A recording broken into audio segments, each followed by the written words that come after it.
O Hugo Mota tem um candidato a presidente, que ele não vai declarar agora, mas chama-se Tarcísio de Freitas, que é do mesmo partido dele. Essa precipitação, eu acho que está muito conectada com a velocidade com que o julgamento do Bolsonaro está acontecendo no Supremo. Eles estão vendo que logo depois do recesso, talvez agosto, setembro, já tem uma condenação. E no momento que o Bolsonaro foi condenado, eles vão lançar a candidatura do Tarcísio, tentando fazer de uma maneira meio avassaladora, com um leque de apoio partidário do Arenão o maior possível. Quiçá até com um vice dessa agremiação arenística que eu chamo, né? Quem sabe o Ciro Nogueira? Quem sabe o próprio Hugo Mota? Agora, eu não posso deixar de comentar a posição do Davi Alcolumbre nessa quarta-feira.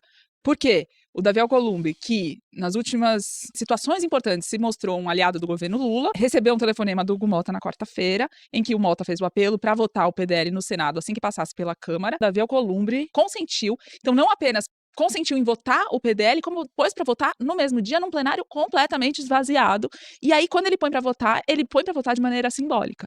O que é o voto simbólico? O voto simbólico é quando aquela clássica fala do presidente da sessão diz: quem concorda permaneça como está, quem discorda levanta o braço, se mexe, aprovado. Quer dizer, se ninguém se mexer, tá aprovado, não tinha quase ninguém lá dentro. Ele aprovou sem o voto nominal, então a gente nem sabe, não tem uma conta de quantos senadores eram favoráveis, quantos eram contrários. E depois, ao comentar essa votação, ele fala, claro que sim, é uma derrota do governo, mas é uma derrota de muitas mãos. Veja bem, tem que olhar essa história toda a partir de tudo que a gente já fez pelo governo antes e tudo mais.